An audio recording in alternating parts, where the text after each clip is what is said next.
Olá pessoal, sejam todos muito bem-vindos a mais uma segunda de primeira. Hoje a gente já está encerrando a nossa série, né? Multiplicação.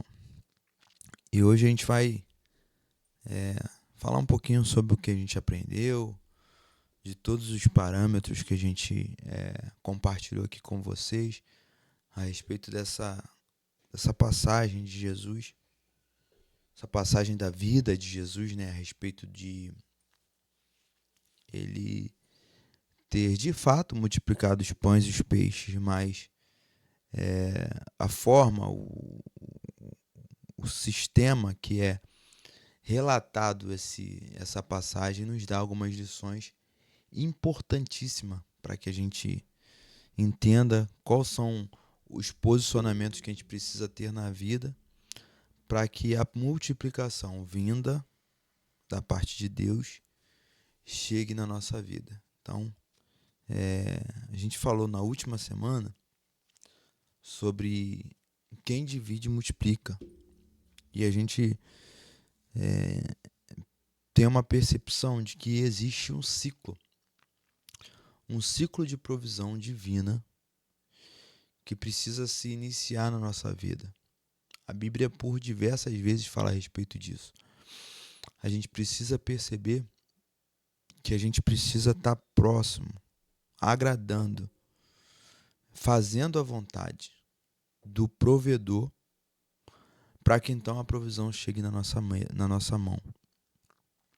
Só que além da provisão, além do fato da provisão chegar à nossa mão, o fato de receber mais está relacionado riqueza, né? Não está relacionado com a quantidade de recursos que nós temos, mas com o que nós fazemos com o recurso que nós temos. Então não adianta ser, na visão bíblica, não adianta você ser muito rico se você é herdeiro e você só está gastando aquele recurso.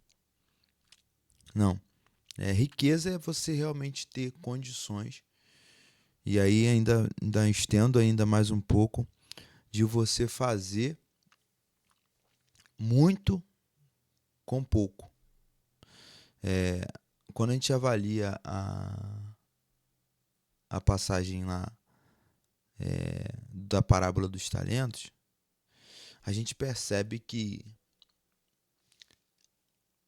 é dado 5 talentos a quem era mais ousado, mais conhecedor, e dos cinco ele faz 5.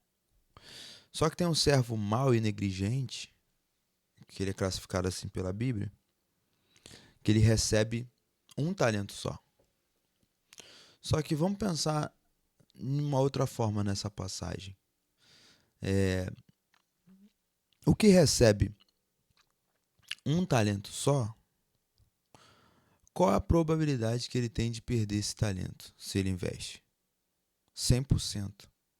Aliás, 50%. 50% de dar certo e 50% de dar errado. Na verdade, ele tinha uma aposta só. Então, se ele perde, ele perderia 100%. Ele tinha só um tiro, né? Tinha só uma semente. E ele decide guardar, enterrar, né? O texto vai dizer que ele enterra. Já aquele que recebe 5, a capacidade do 5, do que recebe 5, pode ser considerada menor, porque ele tem 5 oportunidades. E o que recebe 1 só tem uma oportunidade. Então, assim, eu não quero analisar o comportamento daquele que recebe 1, daquele que recebe 5. Isso o texto é claro. Mas eu quero analisar a escolha. Por que alguns recebem 5 e alguns recebem 1? E quando a gente pensa assim, a gente percebe que o que recebe 1 tem mais confiança. Confia-se mais no que recebe 1. Porque o que recebe 1, se ele perde, já era. Por isso que a forma enérgica que aquele senhor trata aquele homem é explicado agora. Porque, cara, eu te dei um porque eu esperava muito de você. Eu esperava que com um você fizesse 3, 4. Se o que fez 5, que tinha 5, fez mais 5, se o que tem um faz 3 ou faz 2, ele já dobra. O que tem 5 faz 5, ele dobrou. O que faz 1, ele dobra. O que faz 3, triplifica, coloca 3 vezes mais. Então, assim, a gente precisa começar a avaliar as coisas de uma ótica diferente. Em todo tempo, a ótica humana tenta divergir da ótica bíblica, da ótica celestial, da ótica de Deus. Então, concluindo essa série aqui, multiplicação,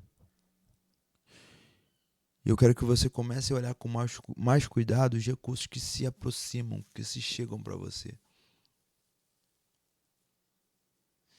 E a gente tem um recurso que é intelectual, é interno, é nosso, é individual.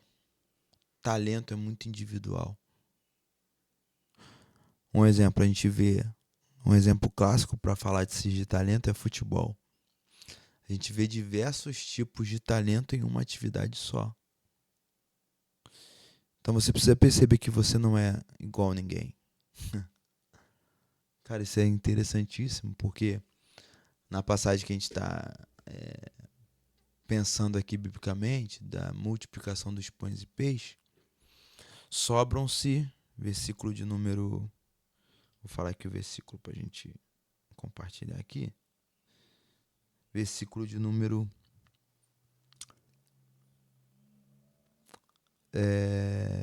43. Marcos 6, 43. E levaram 12 cestos cheios de pedaços de pão e de peixe. Nenhum momento, presta atenção, cara.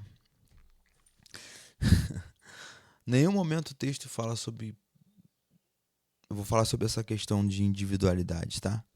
E eu vou encerrar aqui essa conclusão sobre o texto. Fica até o final, porque eu tenho certeza que Deus pode sinalizar um destino. Quando ele fala de sobrar 12 pães, e 12 cestos, nós sabemos que são 12 discípulos. Então essa é, de fato, a representatividade. 12 discípulos. E aí, avaliando 12 discípulos, são 12 pessoas, 12 personalidades, 12 individualidades. Só que em nenhum momento os discípulos têm pães e nem peixe. O pães e os peixes para os discípulos ali são terceirizados. Mas quando chega na mão dos discípulos, sobram-se 12 cestos cheios, cara. E um para cada discípulo. E nenhum deles tinha pães, nem peixe, muito menos cestos, gente. Só que o versículo fala de alimento. O texto fala de alimento, mas o texto também fala de estrutura. O que eu aprendo no final e na conclusão dessa série multiplicação? É que, além de multiplicar, Deus dá estrutura para carregar.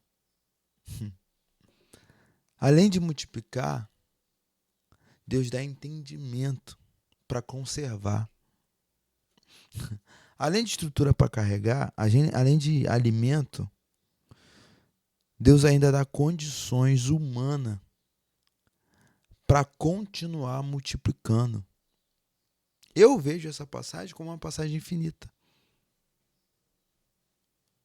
A passagem não termina assim, ela deixa aberto. Cara, sobraram-se 12 cestos cheios. O que os discípulos fizeram com esses cestos? O texto não fala. Mas a interpretação, o entendimento e as escolhas dos discípulos eram diversas. Podiam ser milhares e milhares e milhares de possibilidades. E essa escolha estava na mão de quem? Dos discípulos que receberam 12 pães, 12 cestos. Chegam sem nada, recebem além do pães e peixe multiplicado, além disso a estrutura, e ainda podem levar para casa, comer com os amigos, multiplicar na próxima esquina. Gente, entender, compreender, pensar, analisar a filosofia bíblica é algo extraordinário. É isso que nos faz chegar longe. É isso que nos faz compreender, perceber, ter. E aí, no final dessa série, eu quero deixar essa meditação. Se você ouviu rasamente e aí precisa se aprofundar mais um pouco, entra lá no nosso canal no YouTube. Os vídeos não estão ficando mais no Instagram. Tô deixando lá no TikTok, mas no Instagram não tá ficando mais. Então, se você é do Instagram, vai pro YouTube. Assista de novo essa série, medita em cada palavra, em cada pensamento, em cada colocação. Porque eu tenho certeza que Deus quer, de fato, mudar a história da tua vida. Deus quer transformar a tua vida. Deus quer te dar estrutura, condição para levar pão e peixe para casa. Deus quer te dar estrutura, condição, possibilidade de viver o melhor que Deus tem para você. Mas para isso a gente precisa ajustar o nosso posicionamento. A caminhada cristã é escolher um estilo de vida extraordinário. E o extraordinário não é só colher o extraordinário. Mas quanto melhor a semente, quanto mais raro é o fruto, mais difícil é se plantar a semente. Então, eu profetizo sobre a sua vida uma semana de colheita, uma semana de vitória, uma semana de conquista. Que Deus possa continuar abençoando a sua vida. Fique com Deus, um beijo no coração e tchau, tchau.